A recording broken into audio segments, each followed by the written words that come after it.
है, जिसने ज्वाइन करना होगा वो कर लेगा। हम डिस्कस कर लेते हैं अपना आज का लेक्चर। आज हमने स्टार्ट करना यूनिट नंबर 15। तो इस चीज़ को आप माइंड में रखिए कि हमने टोटल जो जितने भी चैप्टर्स किए हैं हमने किए हैं 15। ठीक है। यूनिट नंबर 15 आज हम स्टार्ट करेंगे, जो कि हमारा है एनालिसिस ऑफ वेरिएंस, जिसको हम अनोवा भी कहते हैं। बेसिकली ये एब्रीवेशन है अनोवा की, जिसको हम कहते हैं एनालिसिस ऑफ वेरिएंस।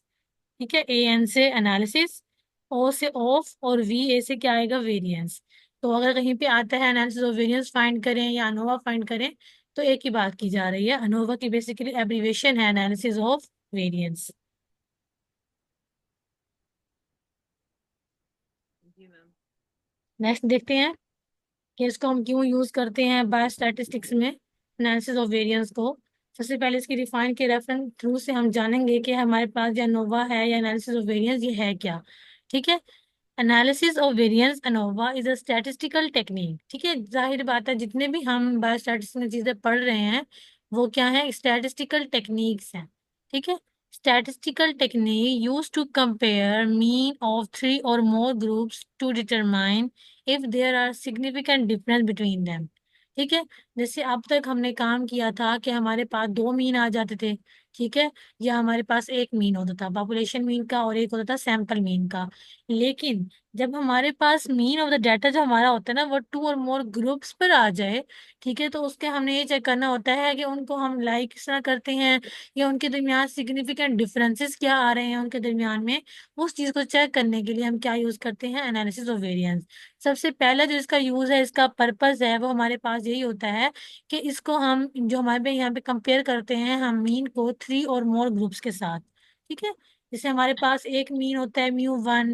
जैसे अब इसके अंदर हम बात करेंगे म्यू 1, म्यू 2, म्यू 3।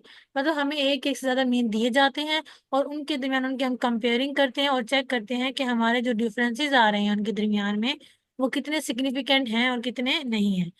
ठीक है। तो ये हमारे पास का था एनालिसिस ऑफ वेरिएंस की डेफिनेशन। उसके बाद आते हैं इसके पर्पजेस की तरफ। सबसे पहला हमारे पास जो इसका पर्पज है वो है कंपेयरिंग मल्टीपल ग्रुप्स। ठीक है। ANOVA allows for simultaneous comparison of mean across multiple groups. तो बेसिकली अनोवा जो है वो हमें क्या अलाउ करता है कि हम कंपैरिजन कर सकते हैं मीन का across multiple groups. Different multiple groups के अंदर हम अनोवा का क्या कर सकते हैं, मीन का कंपैरिजन कर सकते हैं। किसकी मदद से, अनोवा की मदद से। ये हमें अनोवा अलाउ करता है। ठीक है।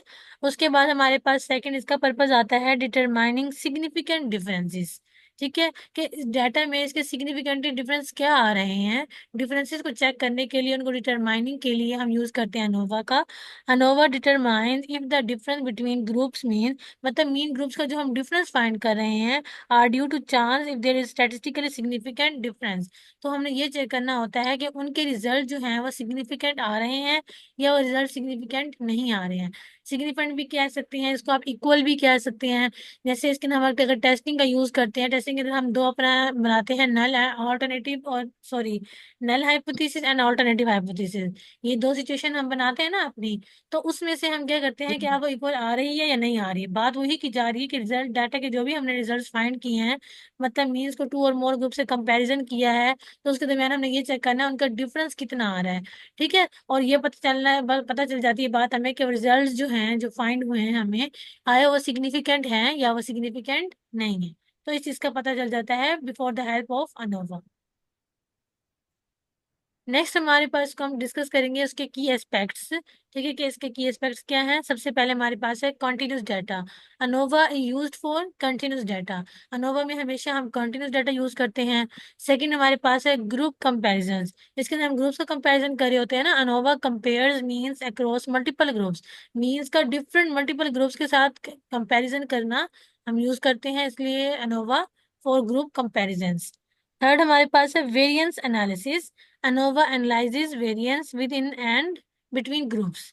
ठीक है। अब क्या अनोवा क्या एनालाइज करता है, वेरिएंस को एनालाइज करता है with in and between groups. हमारे डाटा के अंदर या डाटा के दरमियान में जितने भी हम डाटा ग्रुप्स ले रहे हैं उनके दरमियान में जितने भी हमारे पास वेरिएंसेस आते हैं उनको एनालाइज करने का काम करता है अनोवा। तो ये थे कुछ उसके की एस्पेक्ट्स। अब देखते हैं इसकी कुछ अजम्पशंस। ठीक है। Assumption is the most important topic. ठीक है, अजम्पशन बेसिकली ये शॉर्ट क्वेश्चन आ जाता है कि आप एनालिसिस ऑफ अनोवा की अजम्पशन बताएं। ठीक है, तो ये इंपॉर्टेंट क्वेश्चन है। अजम्पशन में सबसे पहले बात हम करेंगे नॉर्मेलिटी की। Data should be normally distributed. हमारा हम जो भी डाटा ले रहे हैं वो क्या होना चाहिए, शुड बी नॉर्मली डिस्ट्रीब्यूटेड होना चाहिए। सेकंड हमारे पास है इक्वल वेरिएंसेस। ठीक है, group should have equal variance. अगर हम वन और मोर ग्रुप्स की बात तो कर रहे हैं कि हम यूज करते हैं नोवा के अंदर, लेकिन उन तमाम ग्रुप्स का जो वेरिएंस है वो क्या आना चाहिए, इक्वल आना चाहिए। Group should have equal variances. Third हमारे पास है independence. Observation should be independent. हम जितनी भी ऑब्जर्वेशन ले रहे हैं, चाहे हम जितने भी ग्रुप्स यूज कर रहे हैं, हम ग्रुप 1 ले रहे हैं, ग्रुप 2 ले रहे हैं, ग्रुप 3 ले रहे हैं, उनकी तमाम जितने भी हम उस यूज कर रहे हैं, उसके ऑब्जर्वेशन यूज कर रहे हैं, वो तमाम क्या होंगी, दूसरे से फुली इंडिपेंडेंट होंगी। वो किसी पे डिपेंड नहीं कर रही होंगी, उनकी तमाम चीजें अलग होंगी।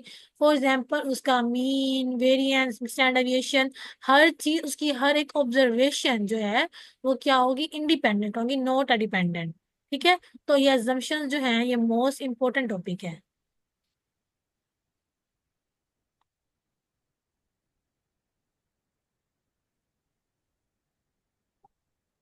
अब तक हम इसकी डिफाइन कर चुके हैं, इसके की एस्पेक्ट देख लिए हैं, assumptions देख लिए हैं, इसकी पर्पजेस को तरफ हमने देख लिया है।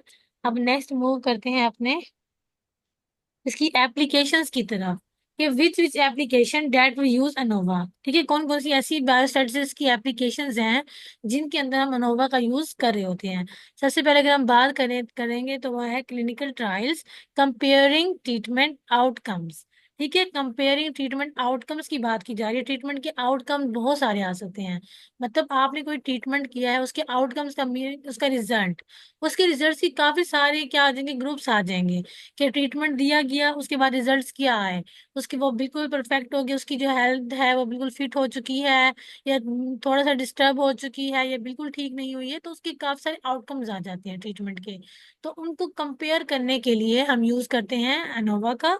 ठीक है, क्लिनिकल ट्रायल्स के अंदर। सेकंड हमारे पास है experimental design, analysing and analysing experimental data. जितना भी हमारे पास एक्सपेरिमेंटल डाटा होता है, जो कि मतलब हम कोई भी एक्सपेरिमेंट कर रहे हैं, उसका हमारे पास जितना भी डाटा है उसको हम क्या कर सकते हैं, एनालाइज कर सकते हैं।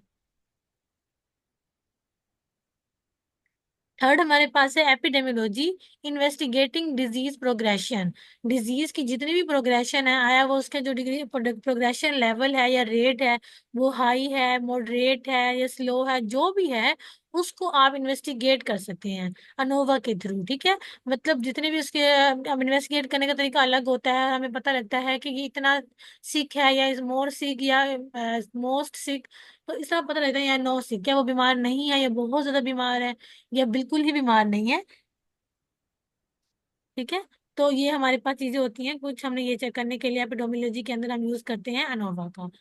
लास्ट हमारे पास है इंटरप्रिटेशन। एफ स्टैटिस्टिक हम यूज करते हैं P value post hoc test. ठीक है, F statistic indicate significant difference between group mean, जिससे हम क्या इंडिकेट करते हैं, अपने सिग्निफिकेंट डिफरेंस बिटवीन, हम डिफरेंस फाइंड कर लेते हैं बिटवीन मीन ग्रुप्स के अंदर। जितने भी हम मीन ले रहे हैं फॉर ग्रुप्स के लिए, जितने भी ग्रुप्स के लिए, उनके दरमियान हम डिफरेंस फाइंड कर लेते हैं, सिग्निफिकेंट डिफरेंस। सेकंड हमारे पास जो है वो है P value, determine statistical difference. Basically ये भी क्या है, स्टैटिस्टिकल सिग्निफिकेंस जितना भी आ रहा है उसको डिटरमाइन करने के लिए हम पी वैल्यू का यूज करते हैं। मैंने आपको पहले ही बताया था, क्योंकि हम जब से टेस्टिंग का अपना हाइपोथेसिस टेस्टिंग के टॉपिक पढ़ते आ रहे हैं, तब से ही हम पी वैल्यू को डिस्कस करते हुए आ रहे हैं। ठीक है, अब एफ स्टैटिस्टिक की जो बात थी वो अलग थी, कि हम एफ स्टैटिस्टिक अब यूज जो कर रहे हैं वो बेसिकली हम यूज करते हैं अनोवा के अंदर। ठीक है, जैसे आपने पहले किया था जी टेस्ट, और उसके अलावा टी टेस्ट किया है, फिर आपने का स्क्वायर टेस्ट किया है। अब ये हमारे पास है एफ स्टैटिस्टिक, और बेसिकली हम इसको यूज करते हैं अनोवा के अंदर, या एनालिसिस ऑफ वेरिएंस भी उसको हम कहते हैं। तो एफ स्टैटिस्टिक का हम यूज इसलिए करते हैं ताकि हम अपने जो सिग्निफिकेंट डिफरेंसेस आ रहे हैं हमारे मेन ग्रुप्स के दरमियान में, उनको अच्छे से हम इंडिकेट कर सकें, उनके रिजल्ट्स को अच्छी तरह से प्रोवाइड कर सकें। ठीक है, उसके अलावा पी वैल्यू के अंदर भी, मतलब टेस्टिंग के अंदर भी, हाइपोथेसिस टेस्टिंग के अंदर भी हम यूज करते हैं अनोवा को। ठीक है, जिसके जरिए हमें क्या पता लगती है, पी वैल्यू डिटरमाइन, जो कि क्या डिटरमाइन करता है, हमारे स्टैटिस्टिकल सिग्निफिकेंसेस को, कि हमारे स्टैटिस्टिकल सिग्निफिकेंस जो है वो करेक्ट आ रहे हैं या इनकरेक्ट आ रहे हैं, उनको चेक करने के लिए और डिटरमाइन करने के लिए। लास्ट हमारे पास है post hoc test, identify specific group difference. ठीक है, अगर हम एक क्वेश्चन में क्या देखे कि स्पेसिफिक आपको तीन, अगर फॉर एग्जांपल 3 ग्रुप्स दिए गए हैं मीन के, तो आपको ये कहा गया कि ये स्पेसिफाई हमने कर दिए हैं, ये दो ग्रुप्स, मतलब मेल और फीमेल का हमने स्पेसिफाई कर दिया है। आपने इसी स्पेसिफाई ग्रुप को क्या करना है, आइडेंटिफाई करना है और उसके डिफरेंस फाइंड करने हैं। तो फिर हम क्या करते हैं, पोस्ट होक टेस्ट अप्लाई करते हैं अपना अनोवा के अंदर। वरना या तो हम दो टेस्ट यूज करते हैं, एक हमारे पास है एफ स्टैटिस्टिक और सेकंड हमारे पास है पी वैल्यू।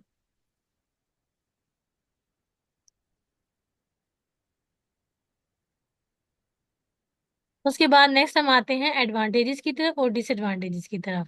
ठीक है, advantages of ANOVA in biostatistics. ठीक है, सबसे पहले तो इसका एडवांटेज है, ये भी मोस्ट इंपॉर्टेंट क्वेश्चन है। सबसे पहले मैंने आपको बताई थी इसकी डिफाइन, उसके बाद उसकी एजम्पशंस, उसके बाद इसके एडवांटेजेस और डिसएडवांटेजेस। ठीक है, सबसे एडवांटेज, सबसे पहले क्या इसका एडवांटेज आ रहा है कि कंपेयरिंग मल्टीपल ग्रुप्स। वही बात आ गई है कि आप इसको डिफरेंट मल्टीपल ग्रुप्स में क्या करते हैं, कंपेयर कर सकते हैं। ANOVA allows for simultaneous comparison और मीन्स अक्रॉस मल्टीपल ग्रुप्स। ठीक है, डिफरेंट मल्टी ग्रुप्स के अंदर हम इसका कंपैरिजन कर सकते हैं मीन का, ताकि उसके रिजल्ट्स क्या आ जाए, हमारे पास सिमिल्टेनियस आ जाए। तो अनोवा हमें ये अलाउ करता है। सेकेंड हमारे पास उसका एडवांटेज है वो है reducing type 1 error. ANOVA reduces the risk of type 1 error compared to multiple t tests। ठीक है, ANOVA जो है वो क्या करता है, रिड्यूस कर देता है हमारे जितने भी रिस्क आ रहा होता है टाइप 1 एरर के लिए, उसको क्या कर देता है, बिल्कुल रिड्यूस कर देता है, कम कर देता है। और कंपेयर करता है हमारे डिफरेंट टी टेस्ट की बात की जा रही है, मल्टीपल टी टेस्ट की बात की जा रही है। इससे मुराद ये है कि टी टेस्ट की टाइप्स की बात की जा रही है, जैसे हमने किया था simple t test, two independent sample t test, pair t test की बात की जा रही है। ठीक है ना, तो इसे वो कह रहे हैं, तो फिर हम क्या करते हैं, कंपेयर करने में हमें आसानी हो जाती है। थर्ड हमारे पास है understanding interactions. ANOVA can identify interaction between variables. अपने वेरिएबल्स के दरमियान इंटरेक्शन को आइडेंटिफाई करना है कि उनका आपस में क्या रिलेशनशिप आ रहा है, उसको भी अनोवा चेक कर लेता है। तो ये भी एक इसका क्या है, बहुत बड़ा एडवांटेज है। जब तक हम वेरिएबल्स को अच्छे तरीके से आइडेंटिफाई नहीं कर पाएंगे, उनके दरमियान इंटरेक्शन अपनी नहीं बढ़ा पाएंगे, चीज़ों को समझ नहीं पाएंगे, हम तब तक काम नहीं कर सकते हैं। तो बेसिकली ये क्या है, एक इम्पोर्टेंट एडवांटेज है हमारा, अंडरस्टैंडिंग इंटरेक्शन। इंटरेक्शन जो भी आ रही हैं हमारे वेरिएबल्स के दरमियान में, उसको अच्छे से अंडरस्टैंड करना। Fourth one is flexible. ANOVA can B use for various study design and data types. अब वो क्या कह रहे हैं कि अनोवा जो है ना, हम वो बहुत ज्यादा यूज करते हैं हर तरह के स्टडी डिजाइन के लिए और डाटा टाइप्स के लिए। ठीक है, हर तरह का डाटा टाइप जो कोई भी आ सकता है, जितने भी ग्रुप्स आ सकते हैं, उन तमाम के लिए हम अनोवा का यूज करते हैं। और वो क्या है, उसके रिजल्ट्स क्या आते हैं, हमेशा फ्लेक्सिबल आते हैं, करेक्ट आते हैं। ठीक है, अब जहाँ अगर बात की जाए एडवांटेजेस की, तो वहाँ हम डिसएडवांटेजेस को भी डिस्कस करते हैं। जाहिर है कि अगर कोई चीज़ हमारे पास है, तो अगर वो हमें कोई फायदा दे रही है, तो उसके नुकसान भी होते हैं हर चीज़ के। ठीक है ना, हर चीज़ का कोई फायदा या नुकसान होता है। अगर हम डिसएडवांटेजेस की बात करें, तो सबसे पहले हमारे पास आता है अजम्पशंस का। ANOVA measures normality, equal variances and independence of observations. ठीक है, अब इसमें बात की जाती है ना, हमने बात की थी कि डाटा जितने भी वेरिएबल है तमाम क्या होते हैं, इंडिपेंडेंट होते हैं, और उसके अंदर हमारे इक्वल वेरिएंसेस आने चाहिए। तो अजम्पशन कुछ इस तरह से हैं कि हमारे पास अनोवा जो है वो एज्यूम कर लेता है नॉर्मेलिटी को, कि इक्वल वेरिएंसेस आ जाए हमारे या इंडिपेंडेंस आ जाए। कभी कभार ऐसा होता है कि नहीं आते हैं, तो हमारी अजम्पशंस जो है वो फॉल्स हो जाती हैं। तो उससे काफी हमें नुकसान होता है अनोवा के अंदर। सेकंड हमारे पास है sensitivity to outliers. ANOVA can be affected by outliers in the data. अब अगर डाटा में आउटलायर्स आ जाए या एरर आ जाए डाटा के अंदर, तो वो अनोवा जो हमारा टेबल है जो हम यूज कर रहे हैं अनोवा अपना, उसको काफी अफेक्ट करता है। ठीक है, तो सेंसिटिविटी टू आउटलायर्स का मतलब यही है कि अगर डाटा में आउटलायर्स आ जाते हैं, तो डाटा में सेंसिटिविटी हो जाती है, चीजें समझना मुश्किल हो जाती है, वेरिएबल्स को समझना मुश्किल हो जाता है। ठीक है, फिर हमारे पास आता है थर्ड, इसका डिसएडवांटेज जो है वो है पोस्ट होक testing. ANOVA does not identify specific group differences, post hoc test are needed. ठीक है, हमारे पास ऐसा होता है कि पोस्ट जो होक टेस्टिंग हमें जब नीडेड, हमें क्या कहा जाता है कि आपने लाजमी ये लेना है, मतलब स्पेसिफाई ग्रुप, हमने बात की थी अभी कि स्पेसिफाई ग्रुप की बात कर दी जाए कि ये दो स्पेसिफाई ग्रुप है, आपने इन्हीं का ही टेस्ट अप्लाई करना है। तो वो हमारे पास क्या होता है, पोस्ट होक टेस्टिंग होता है। ठीक है, तो इससे क्या होता है कि हम अपने दिमाग, बाकी जो हमारा एक ग्रुप रह जाता है, अगर हम 3 या 4 ग्रुप ले रहे हैं, तो बाकी जो हमारे ग्रुप रह जाते हैं उनके वेरिएबल्स को आइडेंटिफाई करना मुश्किल हो जाता है। ठीक है, क्योंकि हम स्पेसिफाई ग्रुप की तरफ, हमारा डिफरेंस की तरफ, उसकी तरफ ध्यान होता है। तो बाकी जो हमारे ग्रुप्स होते हैं वो क्या हो जाते हैं, इग्नोर हो जाते हैं, तो उनमें एरर के चांसेस आ जाते हैं। तो ये भी हमारे पास क्या है, एक डिसएडवांटेज है। Fourth one is complexity.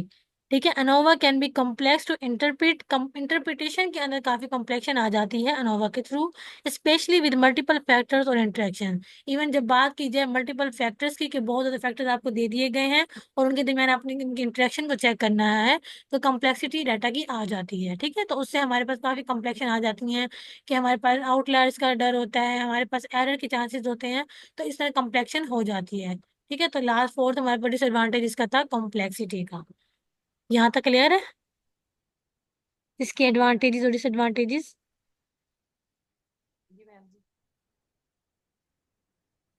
अगर क्लियर है तो हम नेक्स्ट मूव करते हैं इसकी टाइप्स की तरफ। अब हमारे पास टाइप्स ऑफ अनोवा। अनोवा की बेसिकली थ्री टाइप्स हैं, जो कि हम मोस्टली जो यूज करते हैं वो टू, इसकी फर्स्ट टू टाइप यूज करते हैं। First one is one way ANOVA and second for to way ANOVA. अब वन वे अनोवा क्या है? Compare mean across one independent variable.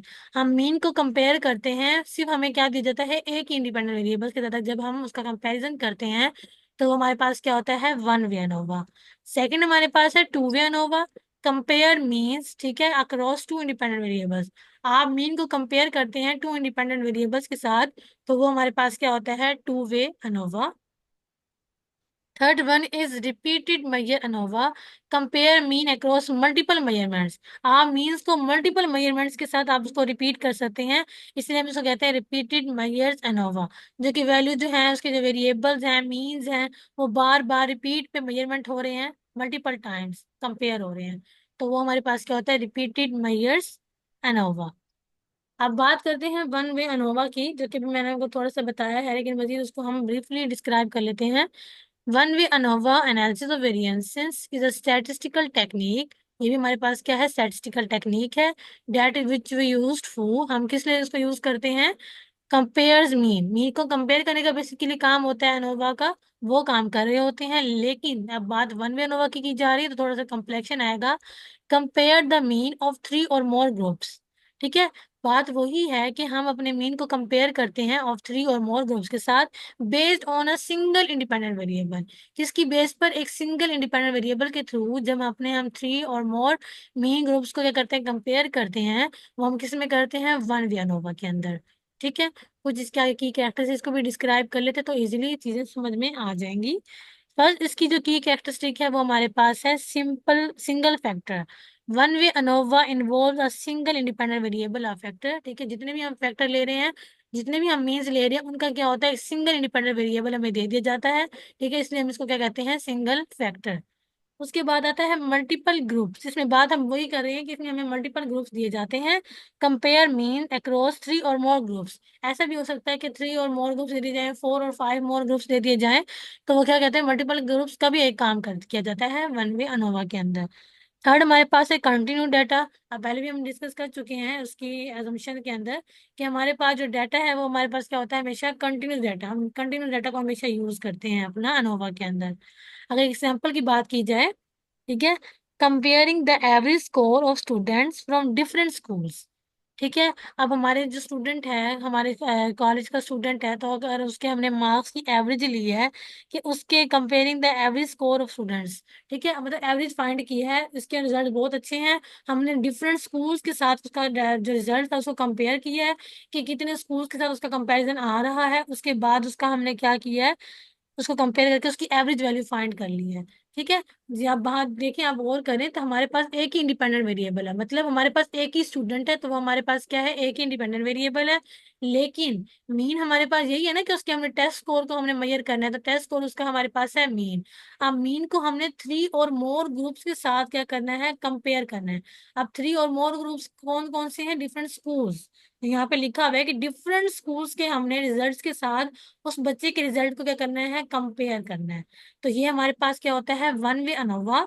ठीक है, जिसके अंदर हमें सिंगल इंडिपेंडेंट वेरिएबल्स के थ्रू हमें क्या करना होता है? मीन को कंपेयर करना होता है थ्री और मोर ग्रुप्स के साथ।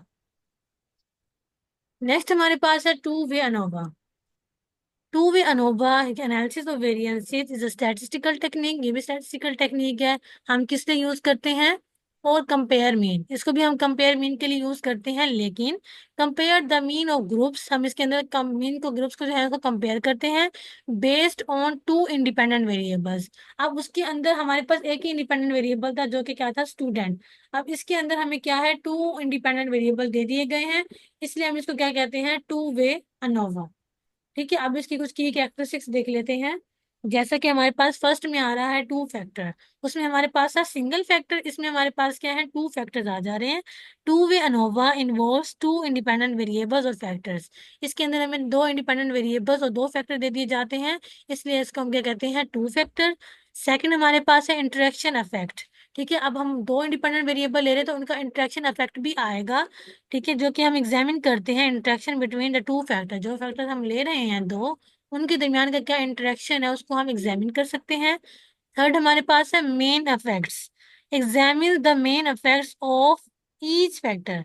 ठीक है, मेन इफेक्ट जो हमें दिए गए हैं उसको एग्जामिन कर लेने के बाद हम ईच फैक्टर के भी क्या फाइंड कर लेते हैं, उसके इफेक्ट देख लेते हैं कि उनके रिजल्ट्स क्या आ रहे हैं। फॉर एग्जाम्पल यहाँ पे मेंशन की गई है, comparing the effect of exercise. अब हमने एक्सरसाइज की है, उसके रिजल्ट इफेक्ट्स को हमने कंपेयर करना है, तो उसके दो रिजल्ट्स आएंगे। तो यहाँ पर हमें क्या दिए गए हैं, टू इंडिपेंडेंट सैंपल, जैसे कि फर्स्ट हमारे पास है यस और सेकंड हमारे पास क्या है, नो। तो उसके दो इंडिपेंडेंट वेरिएबल्स आ चुके हैं। एंड डाइट, ठीक है, अब डाइट क्या होगी, लो कार्ब या लो फैट, जिसकी वजह से हमारा लो कार्ब हुआ या लो फैट हुआ है, ऑन वेट लेस। ठीक है, अब इसमें बात की जा रही है टू इंडिपेंडेंट की। या तो हमारे पास उसको हम कैटेगरीज में डिवाइड कर देते हैं, जैसे कि यस नो की यहाँ पे दी गई है, या ये कहा गया है कि फैट कम हो चुका है या नहीं हुआ है। तो इस तरह का हम क्या करते हैं, टू वे एनोवा यूज करते हैं, जिसके अंदर हम बात करते हैं बेसिकली कंपेयरिंग की ही बात करते हैं। इसके अंदर हम मीन को कंपेयर करते हैं फॉर टू और मोर ग्रुप्स के अंदर, लेकिन उसके अंदर हमारे पास कितने इंडिपेंडेंट सैंपल होते हैं, दो। ठीक है, तो अगर हम इसे हम क्या कहते हैं, टू वे अनोवा। नेक्स्ट जो मेन टॉपिक है वो हमारे पास है अनोवा टेबल। अनोवा टेबल के बारे में जानना बहुत ज़्यादा ज़रूरी है। ठीक है, एक टेबल है अनोवा का, जिसको हम यूज़ करते हैं अनोवा के अंदर या एनालिसिस ऑफ वेरिएंसेस के अंदर। An ANOVA table is a statistical table, ये हमारे पास क्या है, एक स्टैटिस्टिकल टेबल होता है, use to summarise the result. ये हमारे रिजल्ट जो हमारे पास हमने फाइंड किए हैं बिकॉज अपनी वन वे अनोवा की वजह से या टू वे अनोवा की वजह से हमने जो भी रिजल्ट फाइंड किए हैं उनको analysis of variance ANOVA test पे अप्लाई करना, मतलब उसके टेबल पे अप्लाई कर देना। ठीक है, उसके अब कुछ की कंपोनेंट्स कौन कौन से हैं, सबसे पहले वो देख लेते हैं। इसके की कंपोनेंट्स में हमारे पास आते हैं source, S S which mean sum of squares, D F degree of freedom की बात हम पहले भी कर चुके हैं, M S mean square, F statistic और पी वैल्यू। सबसे पहले हमें सोर्सेज का पता होना चाहिए कि list the sources of variation हमारे पास कौन कौन से होते हैं, between groups, within groups और टोटल। अब मैं यहाँ मैंने एक पिक्चर अटैच की हुई है, तो उसके थ्रू मैं आपको समझाती रहती हूँ कि हम कौन से कंपोनेंट्स की बात कर रहे हैं। सबसे पहले हम बात कर रहे हैं सोर्सेज की। सोर्सेज हमारे पास ये होते हैं, सोर्सेज ऑफ वेरिएशन में सबसे पहले हमारे पास आता है बिटवीन ग्रुप्स। ठीक है, उसके बाद एरर या टोटल, या इसको हम विद इन ग्रुप भी कहते हैं। विद इन ग्रुप का मतलब यही होता है ना कि हम डाटा के अंदर, विद इन ग्रुप हम डाटा के अंदर रहकर उसका एरर चेक कर लेते हैं, इसलिए उसको विद इन ग्रुप भी कहते हैं, या उसको हम एरर भी कह सकते हैं। लास्ट हमारे पास क्या होता है, टोटल। तो ये हमारे पास क्या होते हैं, सोर्सेज ऑफ वेरिएशन। ये हमारे पास इस तरह का नोवा टेबल होता है, उसके कंपोनेंट्स को हम क्या कर रहे हैं, डिस्कस कर रहे हैं। सबसे पहले हमारे पास सोर्सेज ऑफ वेरिएशन आ चुके हैं, उसके बाद हम बात करते हैं S S which mean sum of squares की बात करते हैं, जिसके अंदर हम क्या करते हैं, मैयर्स द वेरिएशन, अपनी वेरिएशन को मैयर्स करते हैं, उनकी जितनी भी एट्रीब्यूट्स हमें दी जाती हैं फॉर ईच रिसोर्स के लिए, हम उसका क्या कर लेते हैं, मैयर कर लेते हैं। जैसे यहाँ पर देखें आप, ये आपको दिए हैं सम ऑफ स्क्वायर्स, जिसके अंदर आप क्या फाइंड कर लेते हैं, S S B, S S E. ठीक है, सम ऑफ स्क्वायर ऑफ। ठीक है, उसके अलावा हमारे पास आ गया है एस एस टोटल। ठीक है, S S error, S S between groups, S S total. इन तमाम का आप सम ऑफ स्क्वायर फाइंड कर लेते हैं, फार्मूला भी आगे इनके मेंशन है। फार्मूला जिससे आपको नजर आ रहे होंगे यहाँ पर, फर्स्ट हमारे पास एस एस बी का फार्मूला है, वो है समीशन एन एक्स बार माइनस एक्स बार होल का स्क्वायर। तो ये हमारे पास कुछ स्क्वायर का फार्मूला है, किसका फार्मूला है, sum of square of between groups. जितने भी बिटवीन ग्रुप्स हमें दिए गए हैं डाटा के अंदर, उन तमाम का हमने क्या ले लिया है, सम ऑफ स्क्वायर ले लिया है। स्क्वायर की बात इसलिए की जा रही क्योंकि आप फार्मूला में अगर गौर करें तो लास्ट में हम क्या ले रहे हैं, सबसे पहले इनका सम कर रहे हैं, सम करने के बाद यहाँ समेशन का साइन नजर आ रहा है ना आपको, इसको हम सम कर रहे हैं, उसके बाद स्क्वायर्स की बात की जा रही है, मतलब होल का हम क्या ले रहे हैं, स्क्वायर, इसलिए हम इसको क्या कहते हैं, sum of squares. Third component हमारे पास आता है डिग्री ऑफ फ्रीडम का, जिसके नाम क्या करते हैं, number of independent places of information uses to calculate the source variation, जिसके थ्रू थ्रू हम क्या करते हैं, ई सोर्स ऑफ वेरिएशन का क्या कर लेते हैं, कैलकुलेट कर लेते हैं उसको, और उसका डिग्री ऑफ फ्रीडम फाइंड कर लेते हैं। ठीक है, तो अगर अनोवा टेबल की तरफ गौर करें तो डिग्री ऑफ फ्रीडम हमारे पास ये आ चुका है। ठीक है, डिग्री ऑफ फ्रीडम हम बिटवीन ग्रुप्स के लिए क्या यूज करते हैं, वो अलग होता है। हम डिग्री ऑफ फ्रीडम एरर के लिए क्या यूज करें, वो उसका अलग फार्मूला होता है। टोटल के लिए हम अलग यूज करते हैं। जैसे हमारे पास बिटवीन ग्रुप्स के लिए अगर हम डिग्री ऑफ फ्रीडम फाइंड करना चाहें तो उसका हम क्या लिखेंगे, degree of freedom is equals to k-1। ठीक है, अगर हम एरर की बात करें या विद इन टोटल की बात करें, विद इन ग्रुप की बात करें, तो उसके अंदर फॉर्मूला हम यूज करते हैं डिग्री ऑफ फ्रीडम का कैपिटल N माइनस के। अगर टोटल की बात करें तो हम डिग्री ऑफ फ्रीडम क्या यूज करते हैं, कैपिटल N-1। तो ये तमाम हमारे पास क्या आ चुके हैं, डिग्री ऑफ फ्रीडम। ये मैं इन कंपोनेंट्स को डिस्कस कर रही हूँ कि हमारे पास जो नोवा टेबल होता है, बेसिकली हमारे पास स्टैटिस्टिकल टेबल होता है, जिसके ऊपर हम नोवा की जितनी भी हमने वैल्यूज फाइंड की हैं उसको हम डिस्प्ले करते हैं या शो करवाते हैं। ठीक है, अब उसको बनाने का तरीका क्या है, उसके कंपोनेंट्स को हमने डिस्कस किया है कि सबसे पहले हम सोर्सेज ऑफ वेरिएशन का कॉलम बनाते हैं, फिर सम ऑफ स्क्वायर्स का बनाते हैं, फिर डिग्री ऑफ फ्रीडम का। अब नेक्स्ट हम डिस्कस करते हैं जो कि हमें क्या दिया गया है, mean square, which mean MS, average variation attribute to each occurs. हम जितने भी सोर्सेज हमें दिए गए हैं उन तमाम के हम क्या कर लेते हैं, एवरेज फाइंड कर लेते हैं, average variation attributed to each score या ईच सोर्स।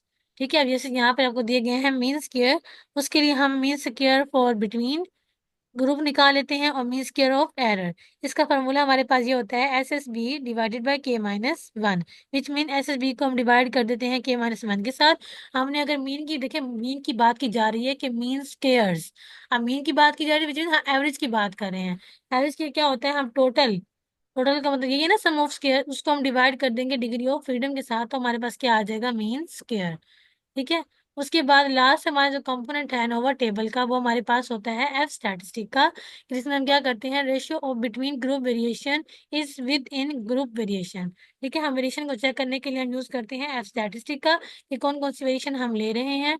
तो उसका कॉलम हमारे पास कुछ इस तरह से आ जाता है एफ वैल्यू का, जिसको हम एफ स्टैटिस्टिक भी कहते हैं। एफ स्टैटिस्टिक फाइंड करेंगे तो हमारे पास यहाँ पर आएगी ना एफ वैल्यू।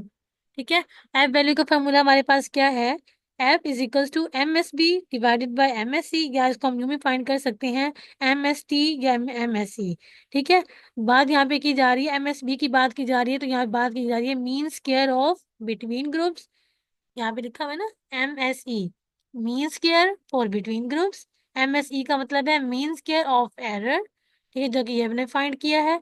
उसके अलावा जो नीचे फॉर्मूला एक और दिया हुआ है कि mean square of total divided by mean square of error. इसमें से आप कोई भी फार्मूला यूज कर सकते हैं, लेकिन हम फर्स्ट को हमेशा प्रेफर करते हैं ताकि हमें ये वाला कॉलम फाइंड करना ही ना पड़े। हमें ये दो दिए जाएंगे, इसके थ्रू हम क्या फाइंड कर लेंगे, अपना एफ स्टैटिस्टिक। लास्ट अगर कंपोनेंट की बात करें एनोवा टेबल के अंदर, तो वो हमारे पास है P value, determine statistical signals. जो कि हम टेबल वैल्यू फाइंड करते हैं अपनी पी वैल्यू, तो वो क्या कहते हैं, हमें क्या बताता है कि वो स्टैटिस्टिकल रिजल्ट जो है वो सिग्निफिकेंट हैं या नहीं है, तो इस चीज के बारे में बताते हैं। ठीक है, तो ये सारे कंपोनेंट्स थे अनोवा टेबल के। अनोवा टेबल की शेप कुछ इस तरह से होती है। इसके अंदर हम सोर्सेज ऑफ वेरिएशन यूज करते हैं, sum of square, degree of freedom, उसके अलावा मीन स्क्वायर्स, और उसके बाद एफ स्टैटिस्टिक। तो ये सारी चीजें मैंने आपको ब्रीफली बता दी है।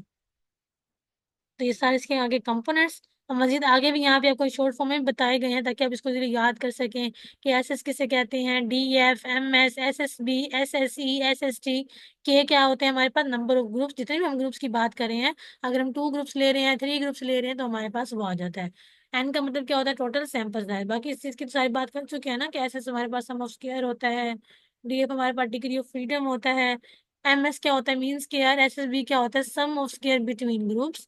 बी का लफ्ज यूज हो रहा है तो बिटवीन ग्रुप्स आएगा, टी का लफ्ज यूज हो रहा है तो टोटल की बात की जा रही है, ई आ रहा है तो एरर की बात की जा रही है। तो इस चीज को आपने माइंड में रखना है। ठीक है, नेक्स्ट यहाँ पर आपको वन वे अनोवा टेबल का भी कॉलम दिया गया है। जब भी हमने इसकी टाइप्स को डिस्कस किया था कि हमारे पास इसकी 2 टाइप्स हैं। फर्स्ट हमारे पास है one way ANOVA table, second हमारे पास है टू वे अनोवा टेबल।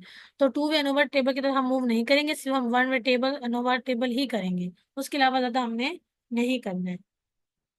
ठीक है, सबसे पहले हमारे पास आता है सोर्सेज ऑफ वेरिएशन का, हम कॉलम बना लेते हैं। उसके बाद डिग्री ऑफ फ्रीडम, सारा कुछ सेम आता है। अनोवा टेबल की बात की जा रही है ना, तो सारा कुछ यहाँ पे सेम आएगा। हम उसके बाद मीन स्क्वायर अपना फाइंड कर लेंगे। मीन स्क्वायर फाइंड करने के बाद उसका हम क्या फाइंड कर लेंगे, एफ स्टैटिस्टिक। ठीक है। अब आपने परेशान हो ना कि हम ये आगे पीछे हो गए हैं, मतलब हमने यहाँ पे पहले सम ऑफ स्क्वायर फाइंड नहीं किया, डिग्री ऑफ फ्रीडम फाइंड कर लिया, ऐसा नहीं होता, आप आगे पीछे भी कर सकते हैं कॉलम्स को। ठीक है, लेकिन एफ स्टैटिस्टिक जो है वो आपका आखिर में आता है। उसके अलावा मीन स्क्वायर भी था कि जब तक हमारे पास ये दो रिजल्ट्स नहीं आएंगे, इन दोनों का आप आगे पीछे लिख सकते हैं। इसको आगे लिख देंगे, इसको पीछे लिख दें, कोई मसले वाली बात नहीं है। ठीक है, तो इस चीज से आपने नर्वस नहीं होना है, तो इसको आप आगे पीछे लिख सकते हैं। लेकिन जो ये है हमारे पास मीन स्क्वायर और हमारे पास एफ स्टैटिस्टिक, ये अपनी जगह पर रहना चाहिए। तो हम तभी फाइंड कर सकते हैं ना मीन स्क्वायर, जब हमारे पास ये दो कॉलम आएंगे। ठीक है। तो होप सबको ये तमाम चीजें क्लियर हो जाएंगी कि एफ का फॉर्मूला हमारे पास क्या होता है, हमने किस तरह फाइंड करना है, के बारे में बता चुकी हूँ कि हम कितने नंबर ऑफ ग्रुप्स ले रहे हैं। अब यहाँ पर हम कितने नंबर ऑफ ग्रुप्स ले रहे हैं, दो या दो से ज्यादा ले रहे हैं, तो हम यहाँ पे 3 की बात कर रहे हैं। तो इसके जो क्वेश्चन वगैरह की तरफ भी हम नहीं जाएंगे। जितना हमने हाइपोथेसिस टेस्टिंग के अंदर पढ़ा है अपना, इसको हम हाइपोथेसिस टेस्टिंग में भी अप्लाई कर सकते हैं। काम सारा सेम वही होता है कि आप वही आपने स्टेप्स बनाने होते हैं। लास्ट में जाके अपनी कैलकुलेशन के अकॉर्डिंग आप test statistic F statistic use करते हैं। लास्ट में आप इनोवा टेबल बनाना होता है। उसके अलावा कोई इसके अंदर मुश्किल बात नहीं है, लेकिन वो उसकी तरफ हम मूव नहीं करेंगे। अनोवा टेबल के लिए कम ही कहते हैं। हाइपोथेसिस टेस्टिंग का आई थिंक एक ही न्यूमेरिकल क्वेश्चन आता है, वो आपसे सिंपल ही पूछ लेता है, या उसके लिए आपको जी टेस्ट दे देता है या टी टेस्ट दे देता है, जो कि मैंने आपको बार बार करवाए हैं। तो ये अनोवा टेबल कम ही देता है। तो इसलिए मैं इसके न्यूमेरिकल्स की तरफ नहीं जाऊंगी, सिर्फ यहाँ तक हमारा जो है वो लेक्चर आज का बाइंड अप हो जाएगा वन वे अनोवा टेबल के अंदर। और इसी के साथ साथ हमारा जो सिलेबस है वो भी अल्हम्दुलिल्लाह कवर हो चुका है।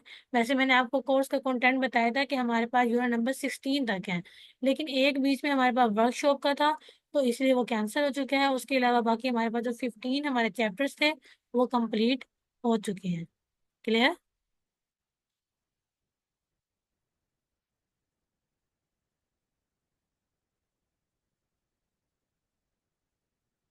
आज के टॉपिक में कोई क्यूरी है, कोई क्वेश्चन है आप सबका?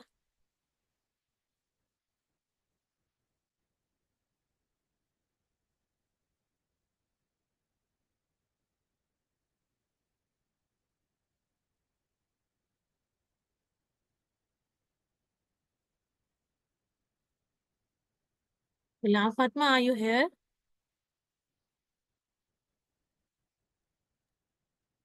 मैम प्रेजेंट हूँ मैं।